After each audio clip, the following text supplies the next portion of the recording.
अस्सलाम वालेकुम दोस्तों, मैं आपका दोस्त फ़हीम सन्यासी जी। दोस्तों, आज फिर मैं शोरकोट कैंट आया हूँ, जहाँ पे पिछले हफ्ते हम आए थे इधर बाबा जी के पास। तो ये बाबा जी मेरे साथ मौजूद हैं, खालिद जवेद साहब। आज इन्होंने दस्तारबंदी की है और शागिर्दी इख्तियार की है।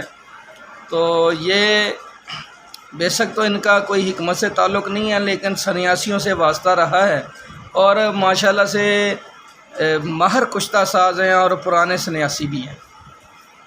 तो मज़ीद वो आज यूनिफिकेशन का हिस्सा बनने के लिए उन्होंने दस्तारबंदी की है और उनकी ख्वाहिश है कि हमारे साथ मिल के चलेंगे भी इंशाल्लाह। तो आगे वर्कशॉप्स भी अटेंड करवाएंगे इनसे। तो आज पहली बार जी हमारी फ़ैमिली को सारी को दावत दी थी, तो मैं अपनी फ़ैमिली के साथ हूँ। ये मेरी मिसेज़ भी मेरे साथ हैं और माशाल्लाह से ये मोहम्मद सदीक उस्मानी बेटा मेरा और ये मेरी बेटियां साथ हैं। और जी अपना तारफ़ करवा दें। डॉक्टर हकीम मोहम्मद मुर्तज़ा शाह साहब हैं शोरकोट कैंट से, ये भी शामिल हैं। और ये मोहम्मद अफजल साहब हैं, ये मियाँ चन्नू से आए हैं।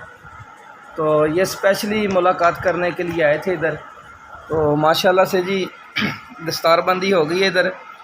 मैं मुबारकबाद देता हूँ जी बाबा जी को कि वो भी आज हमारे इस यूनिफिकेशन का हिस्सा बने हैं और हमारी वीडियोस देखते हैं और रिजवान शाह साहब को दिन रात दुआएं करते हैं कि उन्होंने ये यूनिफिकेशन बनाई और एक पैनल बनाया और मुल्क के जो कीमती जवाहरात हैं एक जगह इकट्ठे किए। तो दुआ में याद रखिए। अस्सलाम वालेकुम।